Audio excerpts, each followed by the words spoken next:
तथा तेषु न तेष्वहम् एतावदेव जिज्ञास्यम् तत्त्वं जिज्ञासुनात्मनः अन्वयो व्यतिरेकाभ्याम् यत् स्यात् सर्वत्र सर्वदा यत् स्यात् सर्वत्र सर्वदा। हरे राम राम राम हरे हरे हरे राम राम राम हरे हरे हरे कृष्ण कृष्ण कृष्ण हरे हरे हरे कृष्ण कृष्ण कृष्ण हरे हरे हरे राम राम राम हरे हरे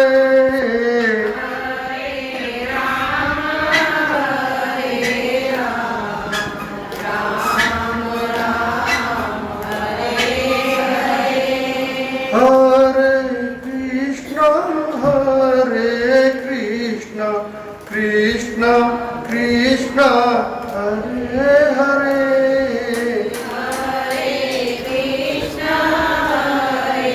कृष्ण कृष्ण कृष्ण हरे हरे लक्ष्मीनारायण भगवान ये महामंत्र है। हरे राम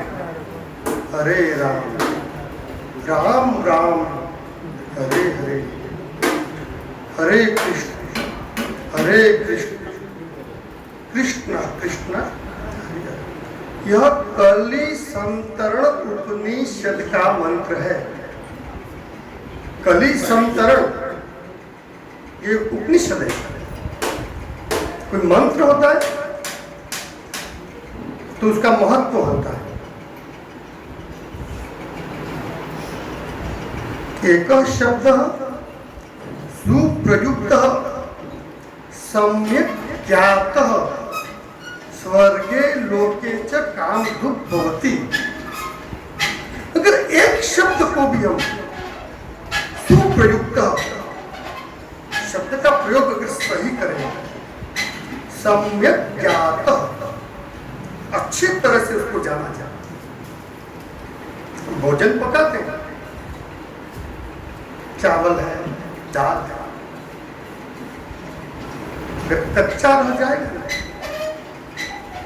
तो हमें उतना फल नहीं देगा, उल्टा से हमें वह फल देता है। तो अगर एक अन्न का दाना जो क्षणिक है उसको अगर सही तरह से पकाया नहीं जाए तो वह भी हमें फल नहीं देता है। तो ये तो राम नाम महामंत्र है, महामंत्र है, सम्यक ज्ञात है, सुप्रयुक्त है। जिसने भी गाया है सम्यक प्रकार से भक्ति पूर्वक उसने पाया है।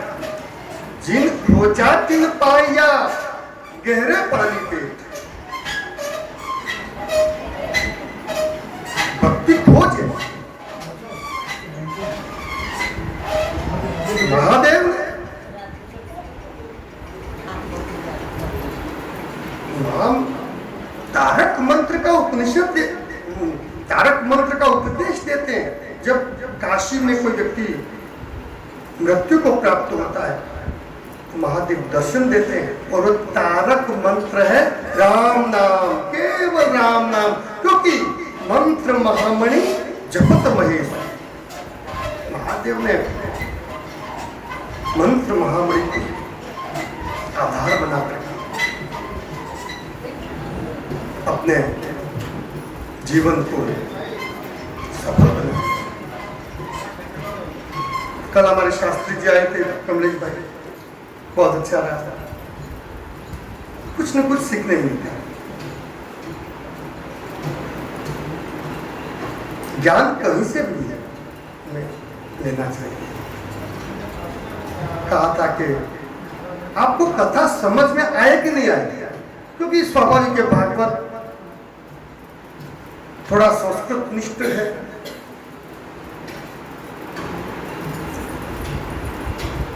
कठिन हो सकता है। प्रयास कर रहा हूं मैं इसको सरल बनाने का, लेकिन फिर भी शास्त्री जी ने कहा कि अगर आपको समझ में नहीं आए, मान लो, तो भी अगर कथा के शब्द कानों में उतर के अगर हृदय तक पहुंचेंगे तो ये फलित होंगे। ये कहा उन्होंने, और मैं तो कह रहा हूं कि जीवित नहीं, जो मृत्यु को प्राप्त हो चुके हैं, जो शब्द जो होते हैं ना, उसको भी हम क्या कहते हैं, राम नाम सत्य है, राम नाम सत्य है। हम उसको क्यों सुनाते हैं? क्या आवश्यकता है? अरे उसके शरीर को पवित्र करने के लिए कि जीवन भर तुमने कुछ भी किया, लेकिन अब तू अंत समय में ये नाम तेरे साथ आएगा और उस नाम के प्रभाव से उस शव की भी सद्गति हो जाती है। तो हम जीवित हैं, हमारी तो सद्गति निश्चित ही है, निश्चित है। लेकिन हम जो भी कर्म करते हैं, ये सत्कर्म है। एक बात ध्यान रखना, कर्म कभी परमात्मा तक नहीं पहुंचते हैं, हमारे भाव पहुंचते, भाव जो भाव होते हैं ना हमारे। उस दिन भी मैंने बताया था कि यज्ञ में आहुति देते तो समिधा कभी नहीं पहुंचते। हम जो भी यज्ञ में आहुति देते हैं वो परमात्मा तक नहीं पहुंचते, लेकिन उनका जो धूम्र के रूप में जो 7 तत्व धुआं, वो वहां तक तो भाव है। हम कर्म यहाँ करते हैं, लेकिन हमारे जो भाव जो होते हैं ना, सिर्फ हमारे भाव संशुद्धि इत्येतत्, भाव की शुद्धि बहुत आवश्यक है।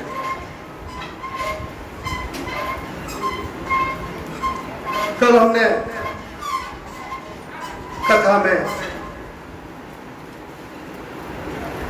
भगवान वराह अवतार की कथा सुनाई थी।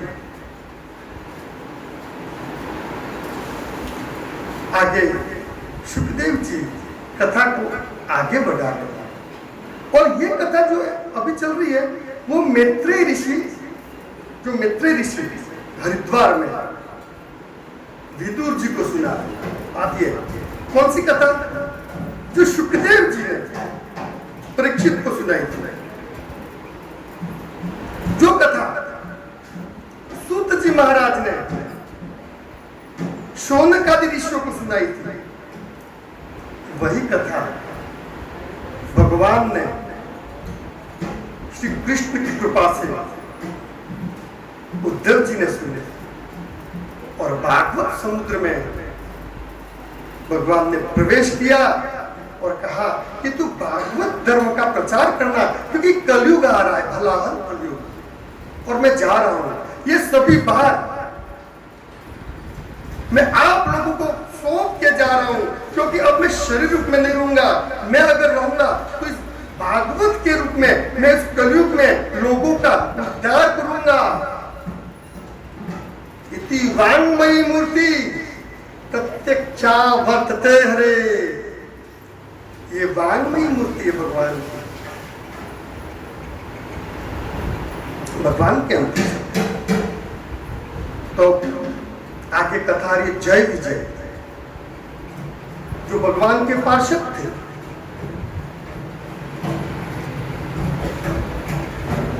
कश्यप ऋषि, उनकी 2 पत्नियां थी, दीति और अदिति। अदिति से आदित्य हुए, देवताओं की उत्पत्ति हुई।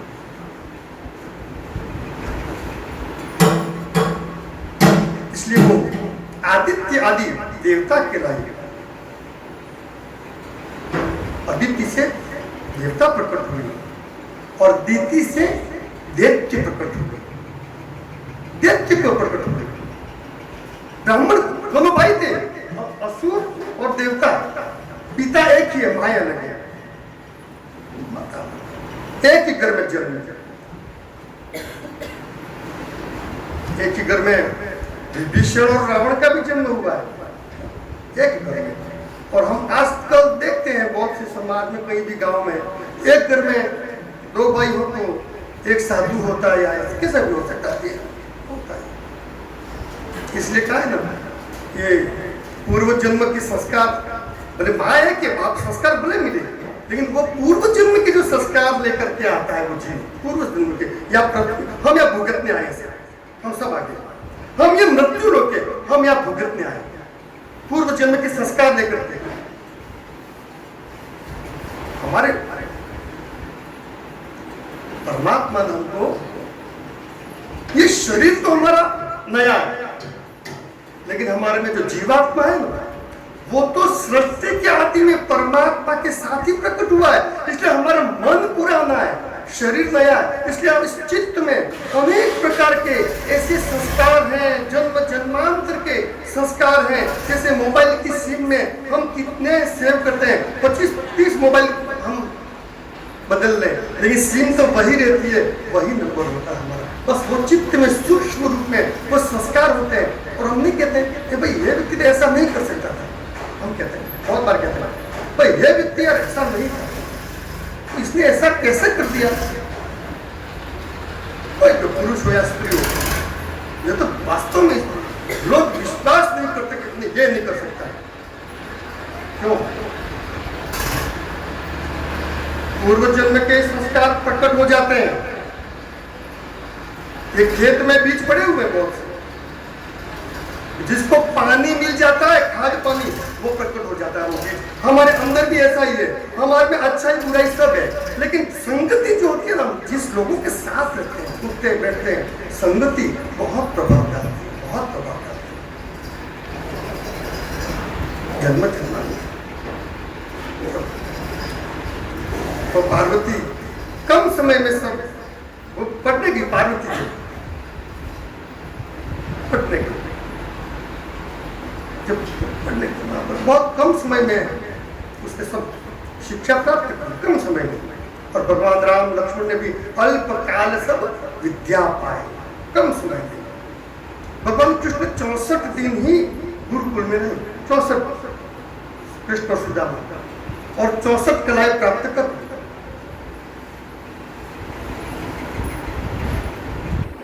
तो गुरु कृपा, लेकिन इसके साथ में हम जो ये पूर्व जन्म के हमारे जो ज्ञान होता है वह प्रकट होता है, उसको सिद्ध किया है पुराणों में।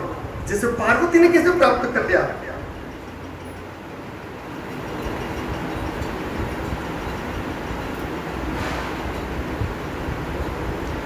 जैसे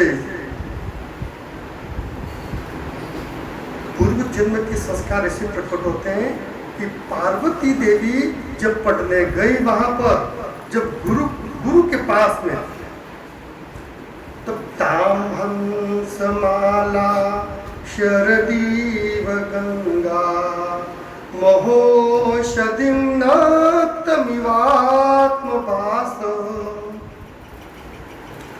स्थिरोपदेशे उपदेश काले प्रपेदिरे प्राक्तन जन्म विद्या। कैसे? ताम हंस माला शरदीव गंगा, गंगा में इस शरद ऋतु जब आती है तो हंसों की जोड़ियां वहां पर बुलाई नहीं जाती, वो आ जाती शरद ऋतु में। ताम हंस माला शरदीव गंगा, शरद ऋतु में गंगा में हंस प्रकट हो जाते हैं, कैलाश से आता है। महोषधि नक्तम इव आत्मभास, महोषधि का है संजीवनी मूर्ति जो हनुमान जी लेने गए थे। नक्तम इव, नक्त यानी रात्रि, आत्मभास वो स्वयं, संजीवनी बूटी स्वयं प्रकाशमान है। तो रात को क्या होता है, हनुमान जी लेने गए ना, तो कहा था, सुषेण ने कहा था, वैद्य ने, जब लक्ष्मण जी को लगाता हूँ, वज्र लगाता हूँ। तो लेने गए थे, तो कहा था कौन? हनुमान जी ने कहा कि मैं पहचानूंगा कैसे, मैं तो मालूम, कहा कि वो रात को चमकती है, रात को चमकती है। तो मोह तो दिन को हम नहीं देख सकते, उसको पहचान नहीं पाते ना, लेकिन मोह महाऔषधि संजीवनी बूटी नक्तम इव आत्मभाष, वो राग वो प्रकट हो जाती है, क्योंकि उसमें संस्कार तेरे से है। हंस प्रकट हो जाते हैं गंगा में। स्थिरोपदेश उपदेश काले, उपदेश का काल होता है हम गुरु के पास जब उपदेश ग्रहण करने के लिए जाते हैं। पार्वती देवी जब उनके पास उपदेश ग्रहण करने के लिए गई, प्रपेदिरे प्राप्त हुई।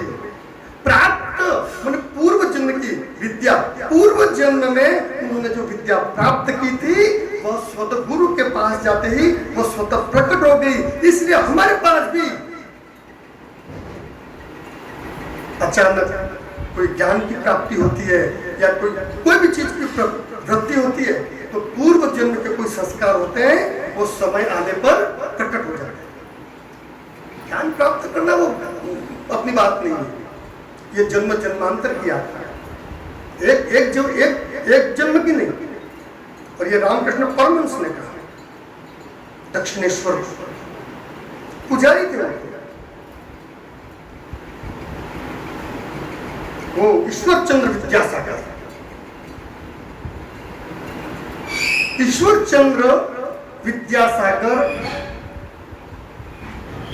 16 साल बड़े थे रामकृष्ण परमहंस से, और वो ज्ञानी भी थे और दानी भी थे, दोनों बात उनमें वो था। कोई भी आवश्यकता के लिए कोई पहुंचता सहायता के लिए, तो विद्यासागर जी उनको सहायता करते थे। एक बार उन्होंने सोचा कि इतनी ख्याति है, तो परमहंस जो है उन्होंने परीक्षा करने के लिए उनके पास वो गए, उनके निवास पे गए, और उन्होंने कहा कि मैं आपसे कुछ भगवत चर्चा करना चाहता हूँ, क्षमा करें, आप तो विद्वान भी हैं और दानी भी हैं, और मैं मंदिर का माँ काली का पुजारी हूँ केवल। कोई बात नहीं, जो गुणग्राही होते हैं, आज उम्र के हिसाब से देखो तो ये माताएं हम आप सब मेरे से, लेकिन कहीं ना कहीं एक आपकी श्रद्धा होती है, जो विनम्र होते हैं, वो कभी इस चीज को नहीं सोचते। ईश्वर चंद्र विद्यासागर का कोई बात नहीं, आप मुझे बताइए। और ये भागवत की शुरुआत में भी ऐसी ही बात है, खास बात है, क्योंकि सूत जी महाराज ने जब कथा प्रारंभ की ना वहां पर निमिषारण्य में, तो वहां तो ऋषि मुनि हजार साल की उम्र के ऋषि मुनि बैठे हुए थे वहां पर, और सूत जी की उम्र तो 60 वर्ष भी नहीं थी, क्योंकि 2 वर्ष के पुत्र थे वो। तो उन्होंने कहा कथा के प्रारंभ में, अयि बाला समाहित मनस्का, अरे बालकों आप समाहित यानी कि एकाग्र चित्त होकर के कथा को सुनिए। वहां पर तो जितने वृद्ध ऋषि मुनि थे वो चिढ़ गए जब कथा पूरी हुई, और सूत जी को कहने लगे कि आप उम्र में तो कहीं छोटे हैं, और हमको यही बाला, अरे बालक कहते हैं हमको, हमारा अपमान है। तो वह शौनक ऋषि थे, वो उनके प्रवक्ता थे, उन्होंने कहा ऐसी बात नहीं, ऐसी बात कैसे नहीं है, हम तो उम्र में बड़े, और ठीक है तू बैठ गया, अच्छी अब नहीं बैठा है तेरे को, तो वही है ना, जनता जनार्दन कहते हैं। जनता में जनार्दन यानी कृष्ण, साक्षात भगवान कृष्ण उस जनता के अंदर जब बैठ जाते हृदय में, तब जाकर के किसी व्यक्ति को ऊपर बिठाया जाता है, उसकी कोई योग्यता नहीं होती है। तो जनता जनार्दन साक्षात भगवान श्री कृष्ण कहा है, जनानाम आदर्यति इति जनार्दन, जो छोटे से छोटे व्यक्ति को भी आदर दे वही तो भगवान है।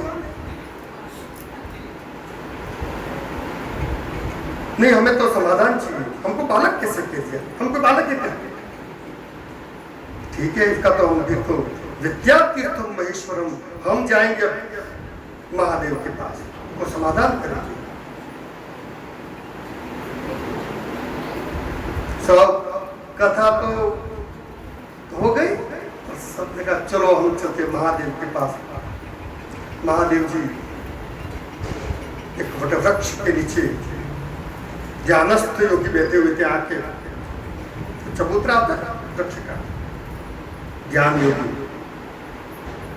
दो शब्द है, एक योगेश्वर और एक योगीश्वर, दो शब्द है, दोनों अलग है, दोनों का अर्थ ही अलग है। यत्र योगेश्वर कृष्ण यत्र पार्थो समुद्र। जो प्रवृत्ति मार्ग है, भगवान कृष्ण हमेशा प्रवृत्ति मार्ग में ही रहे, कभी आंखें बंद करके बैठे नहीं है। विष्णु ये न दशावतार गहने क्षिप्तो महासंकटे, अरे उन्होंने 10 अवतार लिए ना, तो संकट में ही रहे, हमेशा संकट में रहे। आज ये असुर आ गया ना, कल वो असुर आ गया, कभी शांति से बैठे नहीं। तो भगवान को कोई बैठने, तो वो योगेश्वर है, तो वो प्रवृत्ति मार्ग है।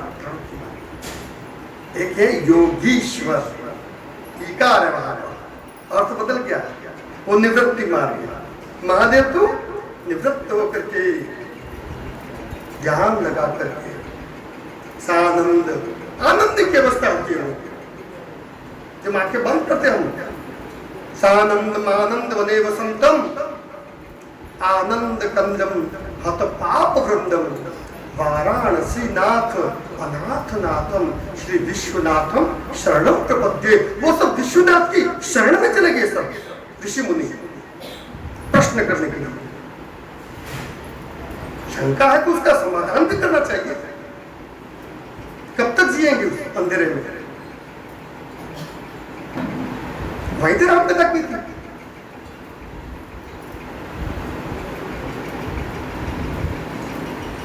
महादेव बैठे, सब जाकर के नीचे बैठ गए, सब वृद्ध। वो तो बिल्कुल महादेव पर 16 वर्ष के युवा लग रहे थे उस समय, बिल्कुल अवधूत। और सब नीचे बैठ के, सब जितने भी चित्रम वृक्ष तटो मूले शिष्या वृद्धा गुरोर युवा। गुरुस्तु मौन व्याख्यानम शिष्यास्तु छिन्न संशया। ऐसा बैठे बैठे 1 घंटा हो गया, 2 घंटा, 3 घंटा, और महादेव तो ऐसे आंखें बंद करके बैठे थे। तब शौनक ऋषि ने कहा, ये वृक्ष के मूल में जो महादेव बैठे हैं ना, उनकी उम्र कितनी है? आप प्रश्न पूछने, गुरु बनाया हो, भाई प्रश्न पूछने आए, उन्होंने कहा ये तो युवा होगा, सब विश्व ने जो वृद्ध थे उन्होंने, तो ये ऊपर बैठे हैं, आप नीचे बैठे हो, और भगवान मौन है। इसका मतलब मौन समर्थन है। ये जो व्यक्ति कथा करेगा वो ऊंचे आसन पर बैठेगा, और जो श्रवण करने वाले हैं वो नीचे बैठेंगे। ये एक व्यवस्था है, इसमें कोई बुरा मानने की बात नहीं है, ऐसी बात। और इसमें वक्ता को अहंकार भी होना चाहिए, इसलिए अयि बाला समाहित नमस्कार। और दूसरी बात मैं अगर कहूँ अपने आम भाषा में, तो जो जमीन पर बैठे वो जमींदार, जमीन पर बैठे वो, और चौकी पर बैठे चौकीदार। अरे चौकीदार बटा के जमींदार बना, सही बात है ना? बड़ा वही है। श्रोता न हो तो वक्ता को क्या करेगा? तो बैठा दिया, चलो आप 1 महीने तक बैठना है यहाँ पर, 1 महीने। आज कल 7 दिन की कथा वैसे पूरी होगी, भागवत सप्ताह होता है, आज 8वां दिन है, इसलिए कितनी 4.25 कथाएं भागवत की होंगी पूरी, 4.25। अब सोचो, ये पुरुषोत्तम महीना, वो भी अधिक मास में, अधिकस्य अधिकम फलम, जितना मिले उतना फल ले ले। और आप मुझे आशीर्वाद देना कि मैं बोलता रहूं, क्योंकि एक मर्यादा होती है हमारे बोलने की, कंठ की। प्रार्थना करता है भगवान चलाए उसका।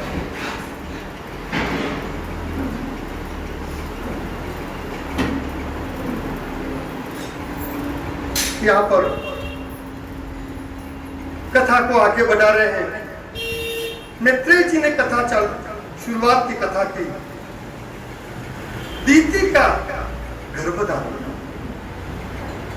कश्यप ऋषि संध्या काल में संध्या कर रहे थे, ध्यानस्थ अवस्था में थे। उनकी पत्नी ने कहा मुझे पुत्र चाहिए। तो क्या देवी अभी संध्या का समय है, भगवान भूतनाथ जो आपके बहनों ही है, जिया जी थे उनके, अदिति थे, ये साधु थे। वो आगे कथा है कि पूरी है उनकी कितनी पुत्रियां थी, कितना, ये बहुत लंबा था प्रसंग, लेकिन शॉर्ट बीच बीच में आता ही है भागवत में। क्योंकि संध्या का समय है, भगवान भूतनाथ और पार्वती का भी विहार चल रहा है, ये सत्संग का समय है। लेकिन जब बहुत ज्यादा जब विवाद होने लगा और इसके बाद में संध्या काल में उन्होंने समागम हुआ और उनके गर्भ में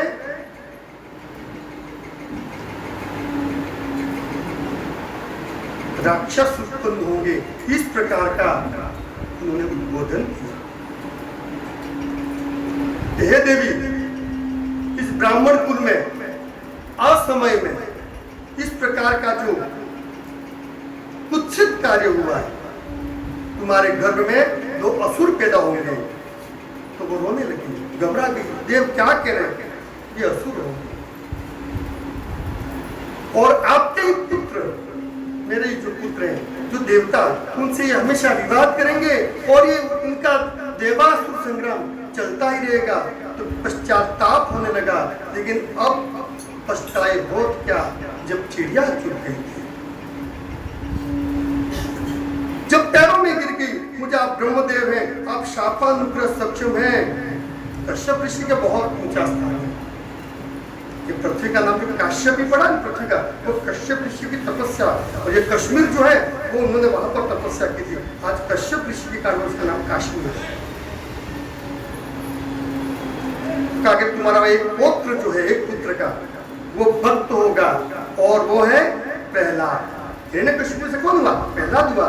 तब उन्होंने कहा कि जब मेरा पुत्र अगर भगवान का भक्त होगा तो थोड़ी शांति मिली। फिर कहा कि और मुझे आशीर्वाद दो कि ये भले असुर होंगे, यह तो मेरे पुत्र, उनकी मृत्यु भगवान के हाथ से हो, इतना आशीर्वाद दीजिए।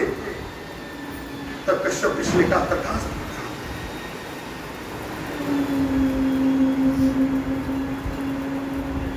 इसके बाद यहां से यात्रा आगे बढ़ती, उनकी कथा की। एक बार सनत कुमार, सनकादिक ऋषि, भगवत धाम में दर्शन करने के लिए, वैकुंठ में दर्शन करने के लिए यहां से निकलते हैं। भगवान के दर्शन की लालसा,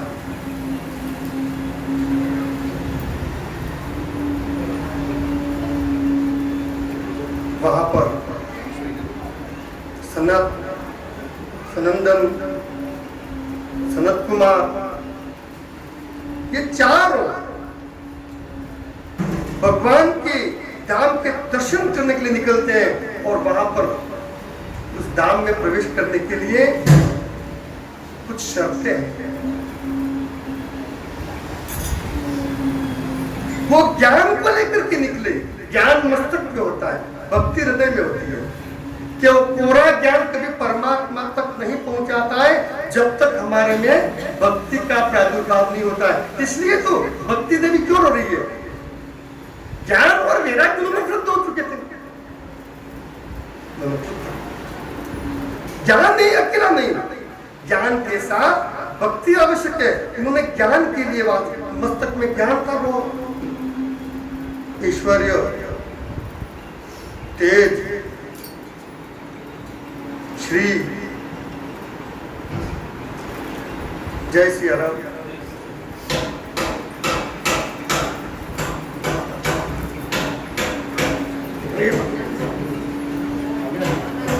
जो षडेश्वरी है भगवान का,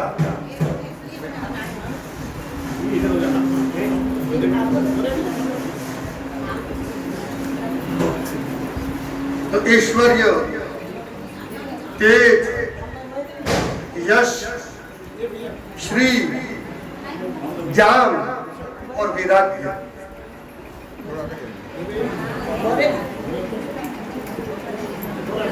उस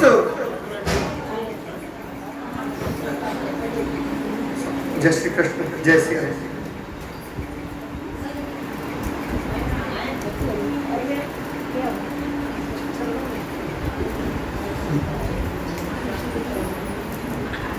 भगवान को प्राप्त करने के लिए 7 सोपान है, 7 सीढ़ियां।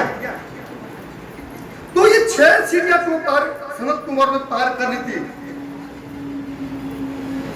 सबसे पहला ऐश्वर्य। भगवान के पास क्या होता है? ऐश्वर्य होता है। एक होता है यश, दूसरा यश होता है, एक श्री, लक्ष्मी जी, लक्ष्मी जी तो उनके चरण दबाती है। एक होता है तेज, और एक होता है ज्ञान, और एक होता है वैराग्य। ये 6 तो उन्होंने पार कर लिए सनत कुमार ने।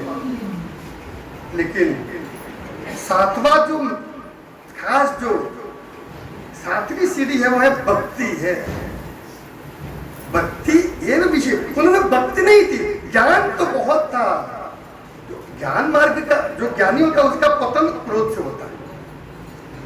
जो ज्ञान मार्ग में जो जाते हैं ना, तो ऋषि जितने भी अपन दुर्वासा तो ज्ञानी थे, लेकिन वो बात बात में वो क्रोध करते थे। तो ज्ञानी का पतन कैसे होता है? क्रोध से। स्वाभाविक है, ज्ञान लेके गए थे। भक्ति होती तो भक्ति क्रोध नहीं करता है, जिसमें भक्ति आ जाती है। ज्ञानी क्रोध करते बात बात, क्योंकि उनमें थोड़ा अहंकार होता है।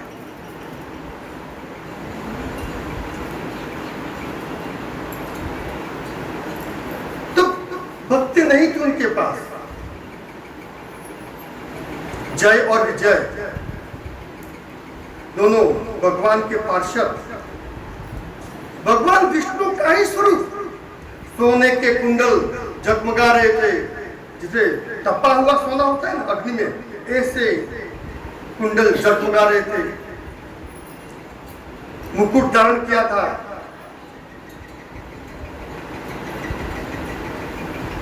वो तो अंदर भगवान को दर्शन के लिए ललायित थे।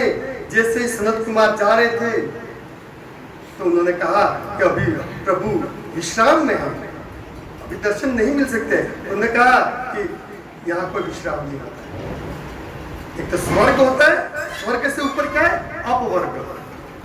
रामचरितमानस में है ना, तात स्वर्ग अपवर्ग सुख धरिय तुला एक अंग, तुलन ताही सकल मिली, जो सुख लव सत्संग।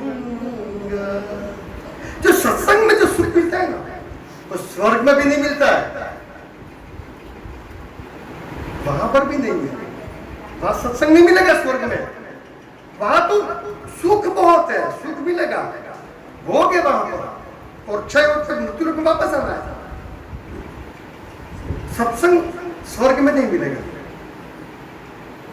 तो तात स्वर्ग अपवर्ग, अपवर्ग यानी वैकुंठ है। स्वर्ग से ऊंची सीढ़ी है वो वैकुंठ है। अपवर्ग, अपवर्ग यानी व्याकरण की दृष्टि से प फ ब भ म, ये 5 अक्षर वही वैकुंठ है। प जहाँ पाप और पुण्य नहीं है। स्वर्ग में तो पाप और पुण्य होते हैं, तभी वो क्षीण होकर के वापस आते हैं। लेकिन वैकुंठ में जो जिसमें पाप भी नहीं है, न पुण्य, न पापम न पुण्यम, दोनों का वहां पर विराम, ठीक है बात है। तो सबसे पहले प वर्ग में पाप और पुण्य जिसके नहीं होते हैं, तो चिदानंद रूपम शिवोहम शिवोहम, वो चित्त और आनंद स्वरूप होता है। दूसरा अक्षर भ, फल की कोई इच्छा नहीं। हम सत्संग सुनने आए, हमें क्या फल चाहिए? क्या फल चाहिए? जहां फल भी नहीं है, कोई फल नहीं।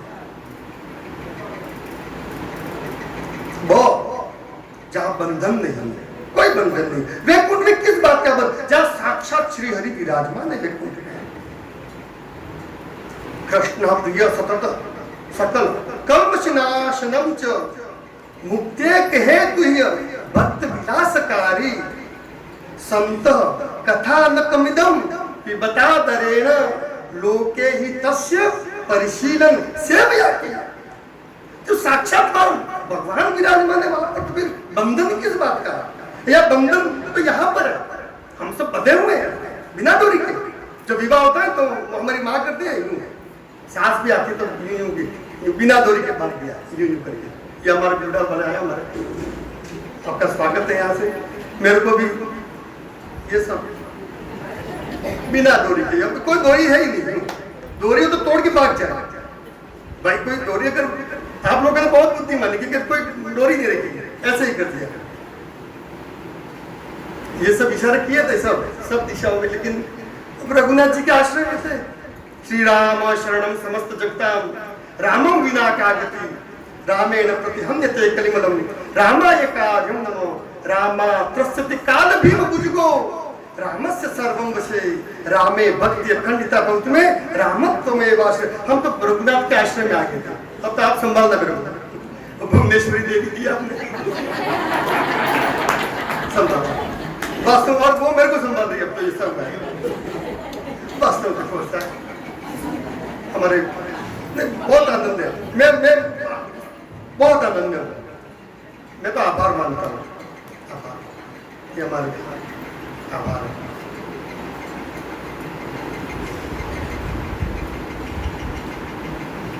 हमारे मेरे ससुर जी श्री गणेश लाल जी पढ़ गया। हमारे सास का नाम है शांता देवी पढ़ गया। मेरी माँ भी शांता देवी, देखो यानी कि माँ भी वही और सास नाम में कोई फर्क नहीं। जब ये हमारे जगदीश भाई थे उस समय, जब मैंने शाम को 6 बजे कह दिया था कि घोषणा कर, मैंने मेडिकल का ले लिया था कि आप मेरे पंक्ति में दर्शन कर लो। मैंने कहा था जगदीश भाई के धना आता जी रहेंगे आपका भाई। हमने वो जेठड़ा से पीयूष आया, उसको कहा कि तू मेडिकल में लिख ले, मेरे ससुर जी और मैं यहीं रहूंगा। मैं वहीं रुका क्योंकि हम ही पुत्र हैं। हम फिर 11:15 बजे फिर जगदीश भाई दीपिका बहन उन्होंने क्या किया, भाई मैं चलता हूँ। और अच्छी बातें कर रहे थे, बहुत अच्छी बातें करते। महादेव के दर्शन किए उन्होंने, क्या है गौरेश्वर के दर्शन किए। कंबल था और मेरे ससुर जी कह रहे भीग गया मेरा जगदीश, ये साथ में यूं उनको यूं दिख रहा है कि जैसे यात्रा कर कोई ऊपर स्वर्ग। ये देखा हमने, ये बहुत। फिर 12:30 बजे कहा मेरे को, बुआ जी तुम्हें धर्मराजा होना क्यों सबके ये मेरे पास की बात दिया क्या बुआ जी तुम्हें धर्मराजा होना। चलो अच्छी बात है ये। और फिर धीरे धीरे रात को 1:45 बजे मैं फिर बुलाया हमने और मेरी सास को, और उनको कहा कि तू आराम कर भी। मैं बैठा रहा और मेरे को जो करना वो मैं कर रहा था उस समय। और लगभग रात को 26 जनवरी थी, रात को 1:45 बजे मैं क्या तो सबको बता के देखो अभी दिया बुझ रहा, रोना मत, रोना नहीं है अभी, रोने की ये बात ही नहीं है, रोने की कोई रोना नहीं है।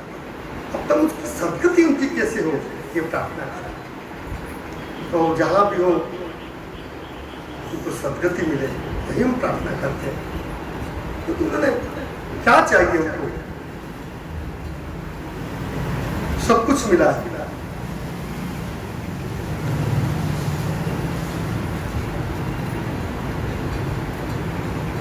आगे उन्होंने कहा कि 6 सीटें तो पार कर चुके, लेकिन 7वीं जो भक्ति है उनके पास भक्ति का अभाव था, भक्ति नहीं था। जैसे इनको अटका दिया वहां पर जय विजय ने, तो उनको क्रोध आ गया, क्या भगवान के धाम में हो लेकिन फिर भी आप में ये विकार है, आप में भेद दृष्टि है। उन्हें श्राप दिया, कोवामिहेत्य भगवत परिचर्चयोते स्तद्दर्मिणां निवसतां विषमा स्वभाव तस्मिन् प्रशांत पुरुषे धर्मस्तदेव को वाप्तवतु गयो परिशंकनीयम्। भगवान के धाम में भी ये शंका हो रही है, ये कौन आ गए? वो वाम ये वाम स्वभाव है, आपका विपरीत स्वभाव है। भगवान के पास वैकुंठ में भी आपका स्वभाव नहीं सुधरा, आपका विपरीत स्वभाव है। भगवत परिचर्चा होते हैं, या तो भगवत चर्चा होती है, किसको अटकाना पड़ा होता है। कोई कथा में आता है तो किसको अटकाने की बात नहीं होती है, वो है जो भी है। धर्मिणाम जो सद्धर्म पर है, निवसताम विषम स्वभाव, इस दाम में रह करके भी आपका स्वभाव विपरीत हो गया। तस्मिन प्रशांत पुरुषे, ये तो प्रशांत है, शांत नहीं, शांत से भी ऊपरी अवस्था है प्रशांत, ये प्रशांत की अवस्था। तस्मिन प्रशांत पुरुषे, पुरुषोत्तम, भगवान पुरुषोत्तम गत विग्रह है, वो श्री विग्रह में विराजमान है वैकुंठ में। को आप कहो हो, या आप में जो कपट आ गया, आत्मवत तू कहो परिशंकनीयम।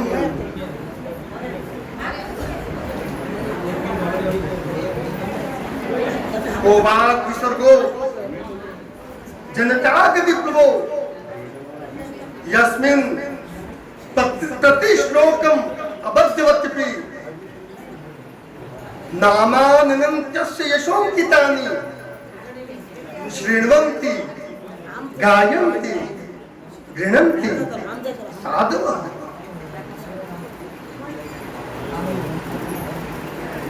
बिरुड़ा से पता एकादशी जो मंडल उनका यहाँ व्यासपीठ से। जय सिया राम, जय श्री कृष्ण।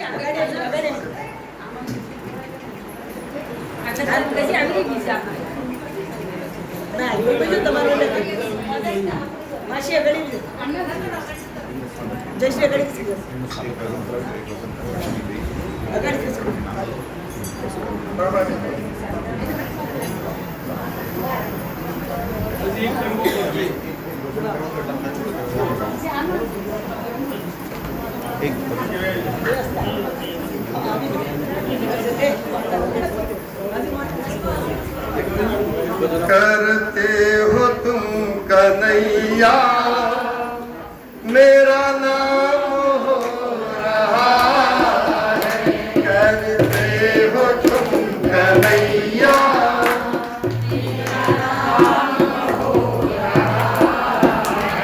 बस आपकी कृपा से सब काम हो रहा है। आपकी कृपा से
कन्हैया लाल की जय।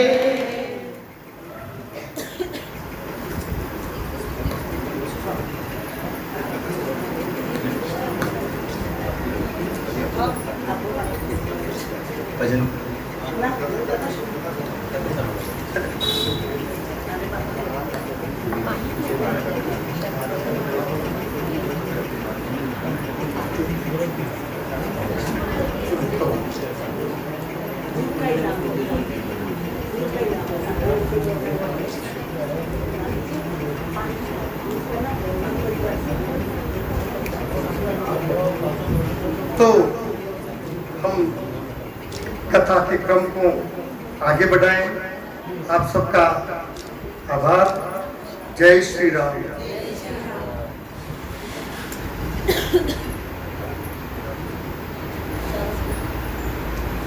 उनको संतकाली को क्रोध आ गया।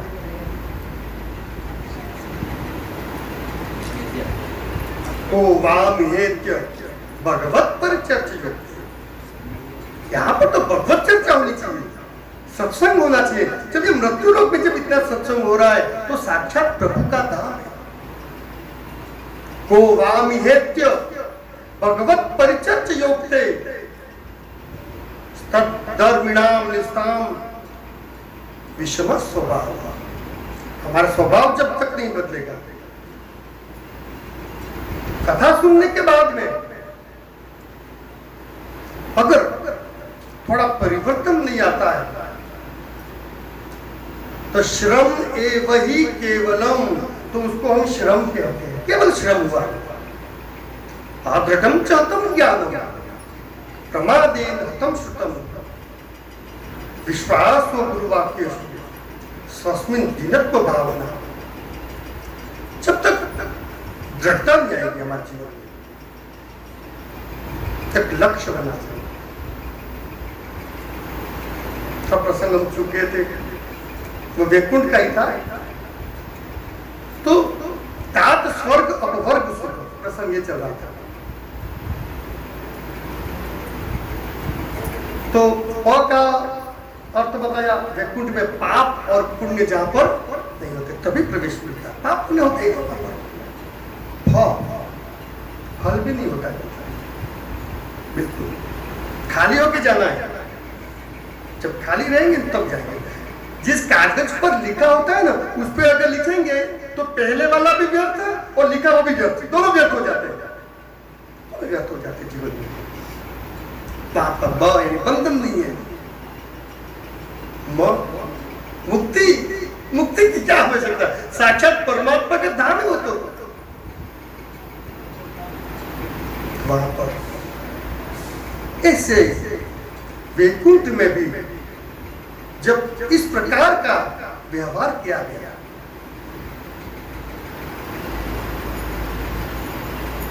यस्मिन प्रतिश्लोकम अबद्धवत्पि नामानंतस्य शृण्वन्ति, यानी सुनना। भगवान अनंत नाम है, भगवान का नाम है अनंत। नान्तो न चादिर समप्रतिष्ठा, वो अनंत है। उसकी कथा श्रवंती, सुनना। लेकिन कैसे सुनना? ज्ञान पूर्वक। आदृढ़ दृढ़ता नहीं रहेगी। मन एकांत होना चाहिए, मन बिल्कुल एकांत। गायन थी, यहाँ तो भगवान का भजन करना चाहिए, गाना चाहिए। गृणन थी, भगवान के नाम का उच्चारण करना चाहिए, श्रवण करना चाहिए, स्मरण करना चाहिए, कीर्तन करना चाहिए। और यहाँ पर जब विवाद हो रहा था जय विजय का, भगवान ने वो सुना और हाथ में कमल, कमल का जो पुष्प होता है उसको घुमा, जैसे घुमा रहे थे और बाहर आ गए भगवान से। देखो 6 सीढ़ियां पार की, लेकिन उस धाम में प्रवेश नहीं मिला। भगवान बाहर आ गए, उनको अंदर नहीं बुलाया। धाम में प्रवेश नहीं मिला। कहाँ रोक लिया? उस दरवाजे पर, 7वां दरवाजा जो भक्ति का, और भगवान आए वहां पर। कहने का मतलब है जब तक सब कुछ है, कितना भी ज्ञान, यश, श्री, वैराग्य सब कुछ आ जाए तो, लेकिन ये भागवत क्या कहता है? भक्ति एवं विशिष्यते। भगवान तभी मिलेंगे जब हमारे में भक्ति होगी। इसी की यात्रा है। तो भक्ति देवी, नारद जी ने घोषणा की, हम तो पृथ्वी में, या तो ये कौन से आए थे? लोगों का दूर दूर करेंगे कि हम तो पृथ्वी में आतो ज्ञात्वा सर्वोत्तमाई थी पुष्करम च प्रयागम च काशीम गोदावरी तथा हरिक्षेत्रम कुरुक्षेत्रम श्रीरंगम सेतुबंधरम एवं आदिषु तीर्थेषु ब्रह्ममाण इतस्त न कश्चित कुत्रचित चर्म मम संतोष कारकम कलिना अधर्म मित्रेण। ये कलयुग किसका मित्र है? अधर्म का मित्र है। जो अधर्म करेगा उसकी वृद्धि होगी। अधर्मात यदि ऐसी बात नहीं कि अधर्म के धर्म करता है उसकी वृद्धि होती है, ऐसी बात नहीं है। धार्मिक व्यक्ति के पास तो होता ही है, बहुत होता है, लेकिन अधर्म करेगा जो व्यक्ति अधर्म को वो भी कमाएगा कलयुग में, लेकिन उसकी दुर्गति होगी। यहाँ पर जो धार्मिक पूर्वक धर्म पूर्वक अगर व्यक्ति संचय करेगा तो उसकी सदगति होगी। तीन सुख संपत्ति भी नहीं बुलाए धर्मशील पर जाए सुनाए। धार्मिक व्यक्ति के पास सुख संपत्ति आवश्यक है, उसका सदुपयोग करेगा व्यक्ति। संपत्ति का सदुपयोग है। ये कथा क्या है? ये कहीं ना कहीं पैसों से ही चलती। धनात् धर्म कथा सुख, धन से ही तो चला रोज। अरे एक बात ध्यान रखना, जहाँ पर नारायण जो होते नारायण भगवान स्वयं, वहां पर लक्ष्मी देवी आती है, लेकिन अकेली लक्ष्मी वो नारायण नहीं जाते हैं, केवल लक्ष्मी होते, यानी भक्ति आवश्यक, भक्ति विशेष, वहां पर उनको प्रवेश नहीं मिला। भगवान ने कहा कि आप ब्रह्मदेव हो, ब्राह्मण मेरे आराध्य। भगवान ने कहा क्या श्री लांछन, भगवान ने जो रघु मारीला रघु ऋषि का जो पैर का जो निशान था नहीं, वहां पर अंकित था कि ब्राह्मण तो मेरे आराध्य है और आप मेरे यहाँ पधारे हैं, मैं आपका स्वागत करता हूँ। वहां से फिर सनकादि उन्होंने भगवान का आशीर्वाद दिया और वापस यहाँ पर विचरण करने लगे। आगे कथा आती है, दीति के गर्भ से दो असुर प्रकट हुए, हिरण्याक्ष और हिरण्यकशिप। ये दोनों का जन्म, वो आकाश की तरफ जैसे उनका बढ़ने लगे, बिल्कुल वो आकाश को छू, जन्म होते इतने बढ़ गए। कहने का मतलब ये रूपक अलंकार है। आकाश को छूने का मतलब होता है कि लोभ था, वो लोभ के अवतार था। हिरण्याक्ष और हिरण्यकशिप ये लोभ के अवतार था। रावण काम का अवतार था, कंस क्रोध का अवतार था। काम को मारने के लिए राम ने एक बार जो रावण को मारने के लिए एक अवतार हुआ, क्रोध को मारने के लिए कृष्ण का अवतार हुआ, लेकिन ये लोभ है ना, उसको मारने के लिए दो अवतार हुए भगवान के। हिरण्याक्ष को वराह अवतार दिया भगवान ने, जब पृथ्वी रसातल में चली गई थी। रसातल का मतलब क्या होता है? जब अधर्म बढ़ जाता है। ऐसा नहीं डूब गई, ऐसा नहीं है, रूपक अलंकार है, ऐसा नहीं है। पृथ्वी रसातल में तब चली जाती है जब अधर्म की वृद्धि होती है, और अधर्म जब होता है तब तो पृथ्वी है वो किसकी शरण में गई? वो पृथ्वी वो धर्म की शरण में गई। वृषभ है, वृषभ वो धर्म का, वो गाय बनी, गाय का रूपक लिया उसने, पृथ्वी देवी गाय बनी और वृषभ के पास। और वृषभ भी बेचारा क्या करे, एक पैर पे खड़ा था, धर्म एक पैर, क्योंकि धर्म चार पैर पर है। धर्म के चार पैर हैं, सत्य, तप, पवित्रता और ज्ञान। सत्युग का सत्य चला गया, एक पैर कट गया, चार थे। त्रेता धर्म तीन पैर पे आ गया, त्रेता तीन पैर, तप चला गया। द्वापर धर्म दो पैर पे आ गया, फिर पवित्रता चली गई। अब तो रसोई में चप्पल पहन के चल रहे हैं, पवित्रता नहीं कहा। एक समय था हमारा, कितना अनुशासन था। रसोई बनाने के लिए वो वस्त्र ही अलग रहता था, रसोई बनाने के लिए जो वस्त्र ही अलग था, आग में जलता नहीं था वो।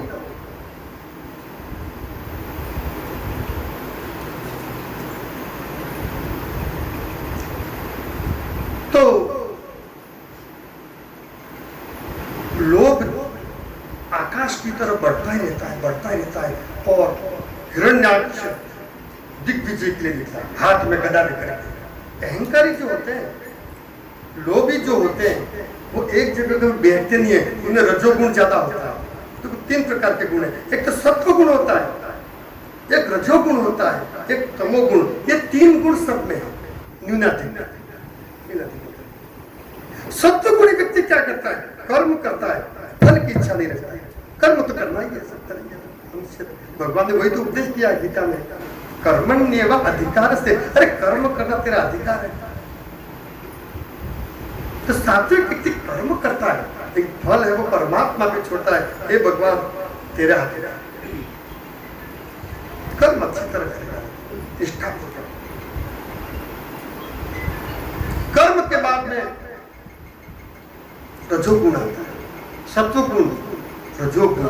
रजोगुण में व्यक्ति क्या होता है, उसमें थोड़ा लोभ होता है, दौड़ता ही रहता है, दौड़ता ही रहता है। उसे वो भी अच्छी बात है, अधिक मेहनत करता है, अधिक प्राप्त करेगा, उस पर लोभ रहेगा। तमोगुण, तमोगुण में करना कुछ नहीं है, शॉर्टकट में चलते हैं, करना और पूरे दुनिया की ऐशो आराम चाहिए। फिर वह मार्ग एक गलत मार्ग निकल जाता है, वही उस व्यक्ति का पतन का कारण होता है। निकल गया वो तो हिरण्याक्ष, सोना, हिरण्य और अक्ष, जिसकी आंखों में सोना ही दिखे, सोना ही दिखे, गोल्ड, संपत्ति तो कहते हैं संपत्ति, दुनिया भर की संपत्ति चाहिए। उस संपत्ति के लिए वो लोगों को गदा यानी शस्त्र लेकर के, लोगों को मार करके, पीट करके, जैसे भी मिले बस संपत्ति को इकट्ठा करता है। लेकिन वो नहीं जानता है, हम जो भी यहाँ इकट्ठा करते हैं, करना चाहिए, हो सबके होता है, गर्व होता है, वो यहीं पर रह जाता है। और उसके साथ में पाप और पुण्य साथ में आते हैं, धन साथ में नहीं आता। एक बार एक चोर था, चोरी कर पत्नी को मालूम, कहा भाई जाली खुली रखना है, पिछला दरवाजा, जंगला नहीं था, कवाड़ी थे। वो चोर दरवाजा इसलिए कहते हैं, उसके आज भी चोर दरवाजा, वो पीछे का दरवाजा होता है ना, उसको चोर दरवाजा कहते हैं। वो चोर दरवाजा चोरी करने के लिए गया, राजा के महल में गया तो अच्छा माल मिल गया, बहुत बढ़िया, सोने की गठरी मिल गई। वो राज्य के कर्मचारी उसके पीछे भाग रहे हैं और वो भी भाग रहा है, माल मिल गया। उसने जाली से, चोर दरवाजे से माल घर में पास कर दिया। पत्नी जाके तो माल कमाने गए, वो तो कमाने गए थे, इंतजार कर रही थी, वजह से गठरी आ गई सोने की, किवाड़ बंद कर दिया, चोर पकड़ा गया,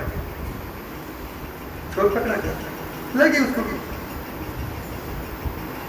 आज जीवन कारावास हो गया। अब की तरह है नहीं कि भाई कुछ देख करके छूट, हो तो राजा कराते था, आज जीवन कारावास।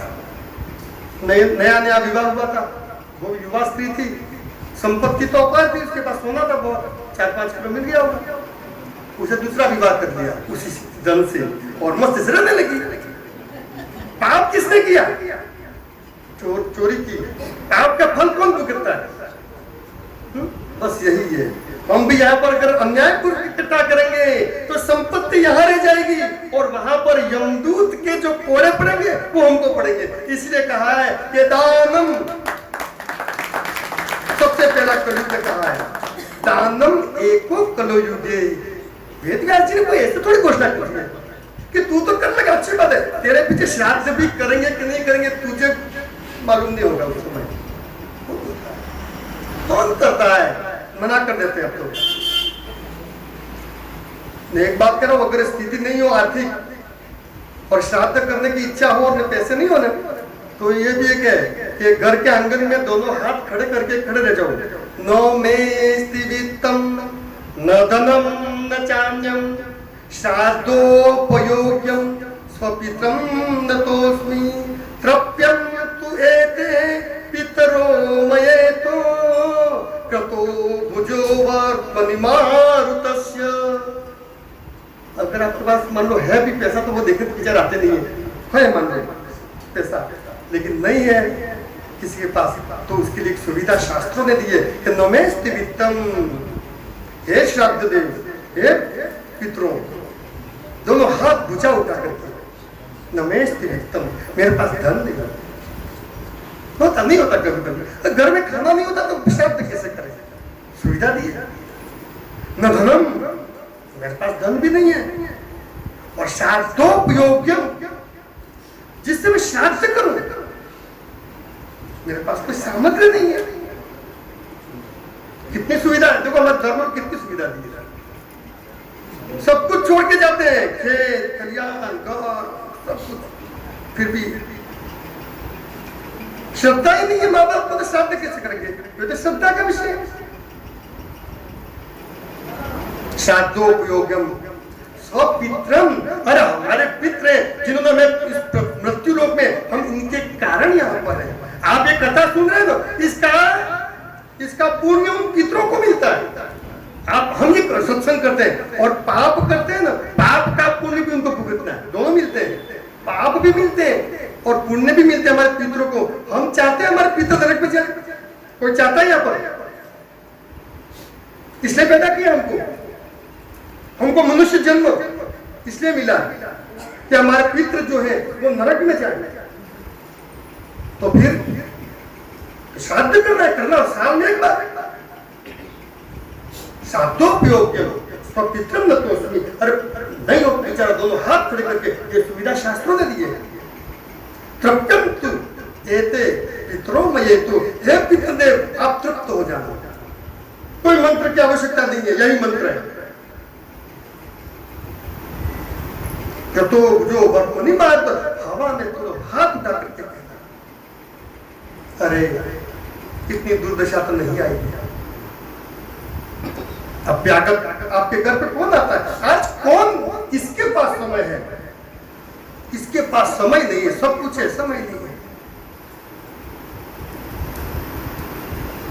अभ्यागतम श्रांत मनुव्रजंती देवाश्च सर्वे पितरोग्नेश्च तस्मिन् द्विजे पूज्यते पूज्यमाने गते निराशा पितरो व्रजन्ति। अभ्यागतम, जो अतिथि हमारे वहां पर आते हैं, हमारे घर पे अतिथि, बहुत बहुत ध्यान से सुनना, ये दुर्लभ श्लोक है, बहुत दुर्लभ है। मैं बड़ा प्रयास करता हूं कि ऐसे ऐसे शास्त्रों से, ये तो सागर है, देखो भागवत तो सागर है, ये तो कठिन है, लेकिन ऐसे ऐसे श्लोक को निकाल करके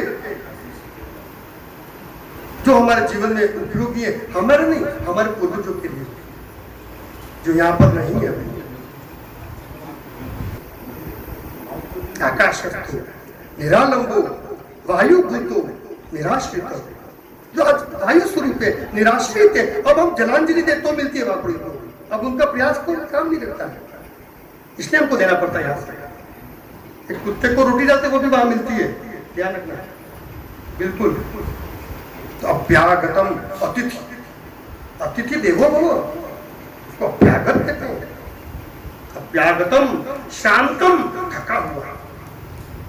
अब तो मोटरसाइकिल आ गई, कार आ गई, तो लेकिन पहले तो चल कर के आते थे। ये श्लोक उस समय लिखे गए, हमारे वेद व्यास जी ने कृपा की है कि अतिथि आपके घर पे जब आएगा, पृथ्व्याम त्रीणि रत्नानि जलम अन्नम सुभाषितम, पृथ्वी के 3 रत्न है, जल, जलम, अन्नम और अन्न और सुभाषित, प्रेम से बोलना अपने घर पे आए तो। ये 3 रत्न बताए गए।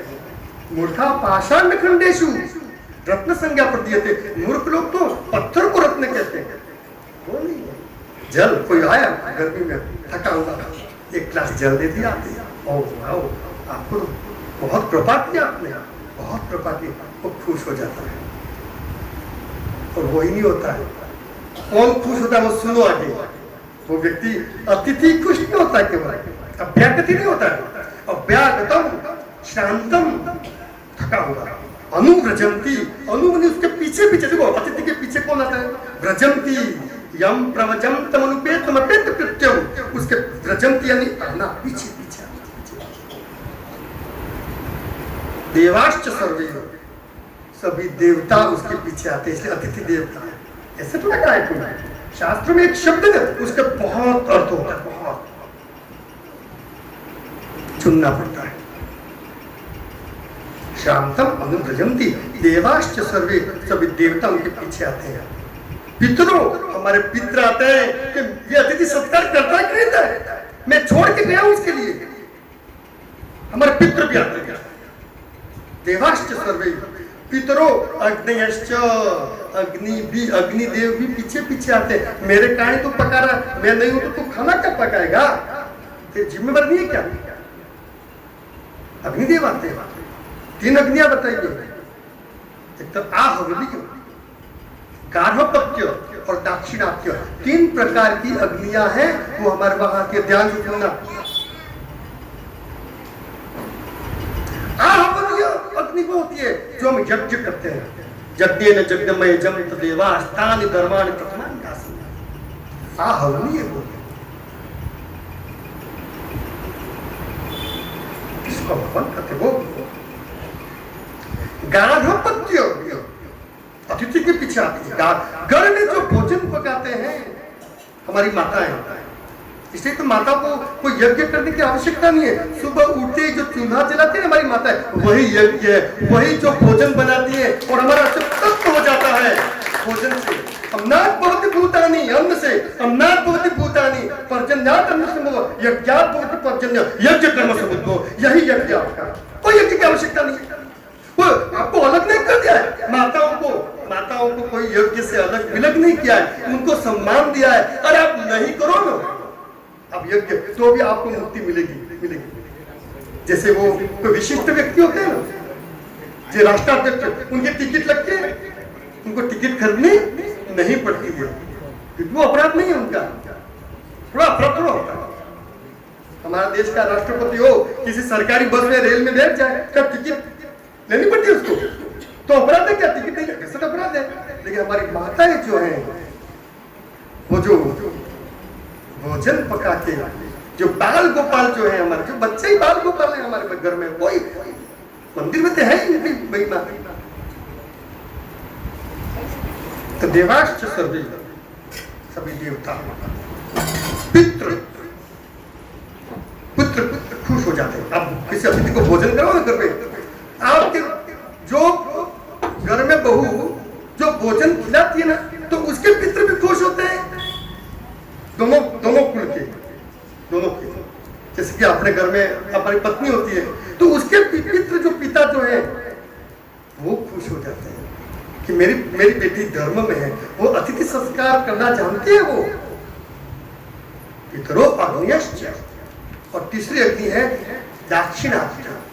एक तो आहवनीय, हवन करने वाली अग्नि, एक गार्हपत्य यानी जो गर्भ भोजन पकाती है हमारी माताएं, तो एक दाक्षिणात्य अग्नि वो होती है जो श्मशान में, चिता में दक्षिण दिशा पे, दक्षिण दिशा, वहां पर शव को ले जाकर के उसका अंतिम संस्कार किया जाता है, तो वो होती है दाक्षिणात्य। आपके घर में कभी किसी प्रकार की कोई तकलीफ नहीं आएगी अगर अभ्यागतम अतिथि का सत्कार हो। इसलिए हमको अतिथि, उसके लिए हमारी सुरक्षा के लिए अतिथि सत्कार करना है, अतिथि सत्कार होना चाहिए।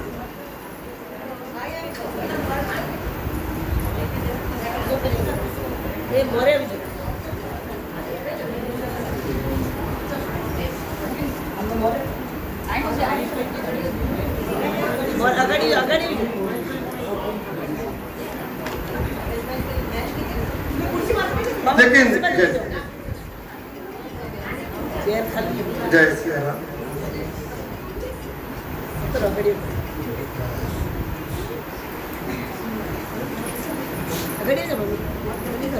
बहुत अच्छा लग रहा है मेरे बिलुड़ा से। कृपया अतिथियों को सम्मान सहित बैठने की जगह कर दें। हमको तो बिलुड़ा में धन्य कर दिया, मैं तो कर गया, आप लोगों ने तो धन्य कर दिया मेरे को। बस ऐसे ही कृपा रखना। हमारे बुआ जी आए, जगदीश भाई, दिनेश भाई, हमारे साधु साहब आए, वहाँ तो हमारे सब आ गए ना। ये हमारे बिरुड़ा में जितने भी हमारे थे, हमारी माता, हमारे बुआ, हमारे शारदा बुआ है, हमारे सब आ गया। नहीं बुआ, मैं तो ये मेरे पहले आकर के बैठ जाते हैं। मेरे कितना आशीर्वाद है सबका। अब्बा में हाडू ने पाना में लाडू। वे भाई बुझाए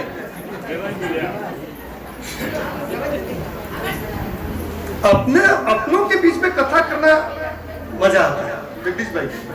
जो अपने लोग होते हैं ना, तो कनेक्शन होता है।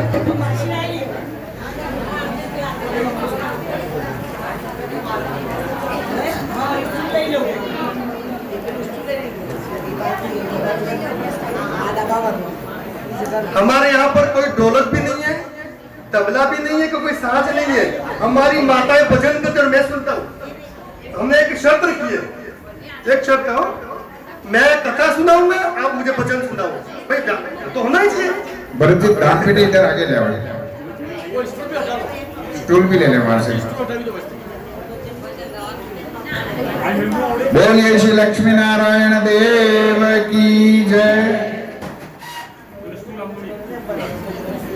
अब मैं हमारा स्वागत का कार्यक्रम प्रारंभ हो उससे पहले भिलुड़ा से पधारे हुए सभी एकादशी महिला मंडल की बहनों से निवेदन करना चाहूंगा कि एक भजन आपकी तरफ से हो जाए, उसके बाद शास्त्री जी का स्वागत और आपका स्वागत अभिनंदन का कार्यक्रम होगा। सभी एकादशी मंडल की बहनें भिलुड़ा एक अच्छा सा भजन आपकी ओर से। उसके बाद मैं आमंत्रित करना चाहूंगा डॉक्टर रमेश जी भट्ट साहब को भजन के ठीक बाद स्वागत और अभिनंदन का कार्यक्रम प्रारंभ करें। डॉक्टर रमेश जी भट्ट, केवल भजन पहले होगा, स्वागत उसके बाद होगा।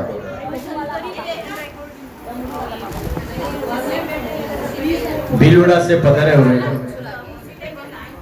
एकादशी महिला मंडल की हमारी बहनों की ओर से एक सुंदर भजन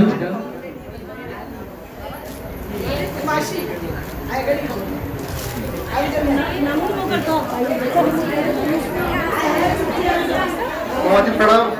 जय श्री राम।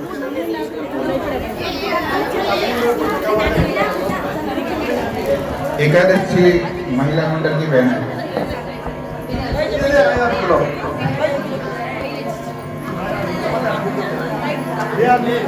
बाबा जी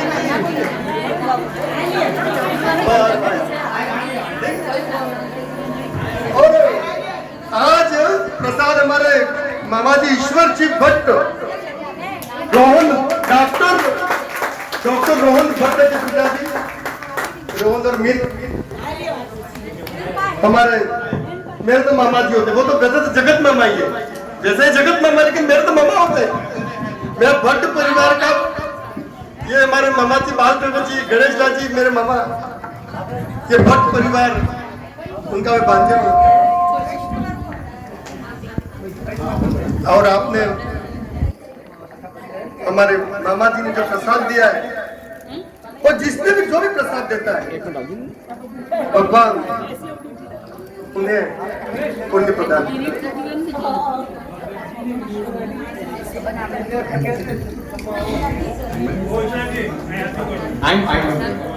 बोलो लक्ष्मी नारायण देव की जय। आज की कथा 8वां दिन, और 8वां दिन बहुत ही सुंदर। रोज पिछले 4 दिनों से देख रहा हूं कि कुछ न कुछ नया हो रहा है। आज जैसे ही समाचार आए कि भिलुड़ा आ रहा है,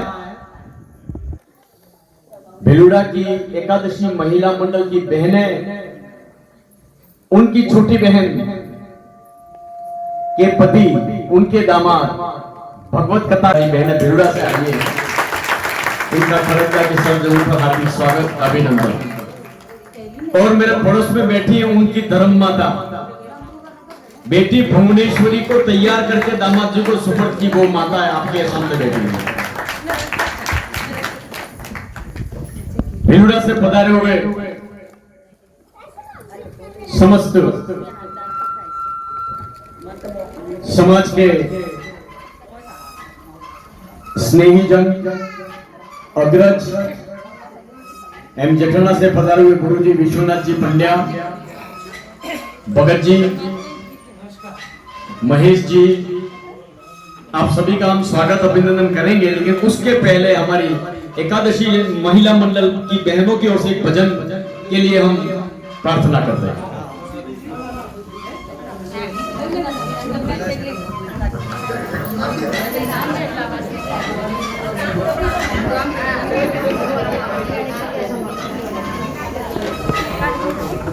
कृष्ण कन्हैया डमरू वाले बाबा तुमको आना होगा, डमरू बजाना होगा, डमरू वाले बाबा तुमको आना होगा, डमरू बजाना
क्या बात, बड़ा ही शानदार भजन और बहुत अच्छी आवाज, मधुर आवाज में।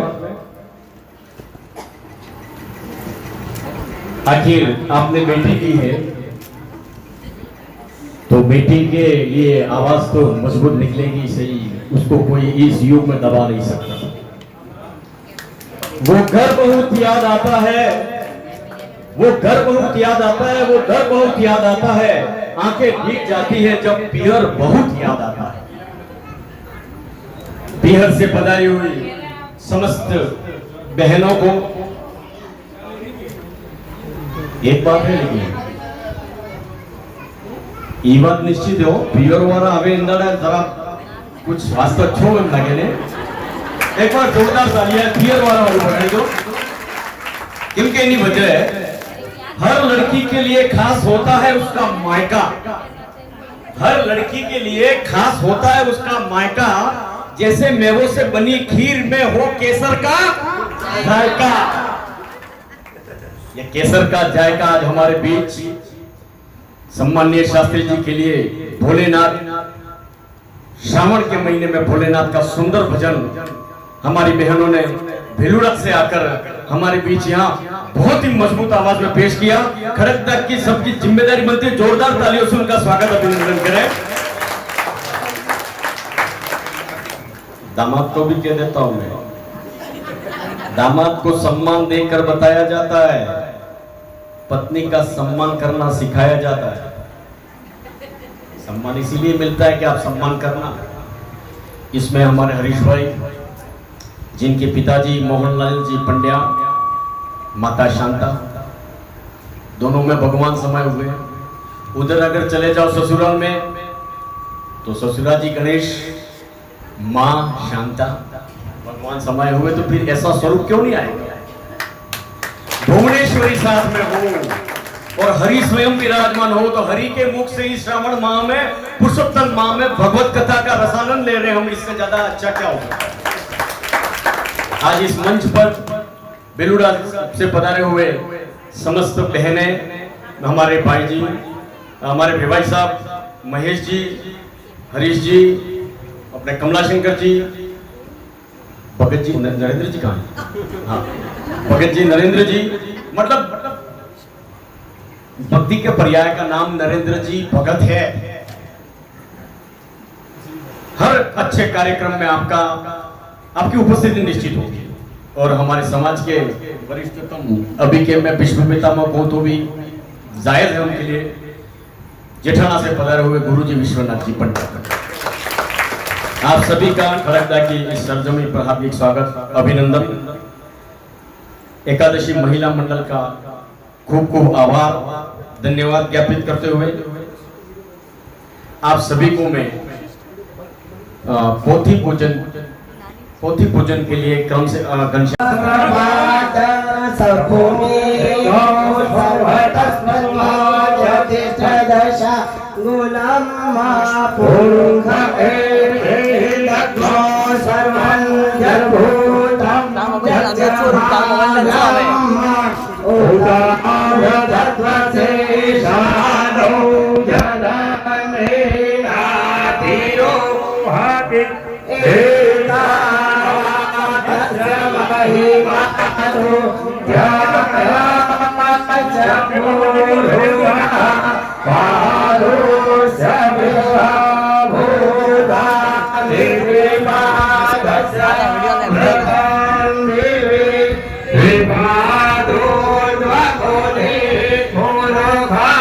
नाम ले ली तो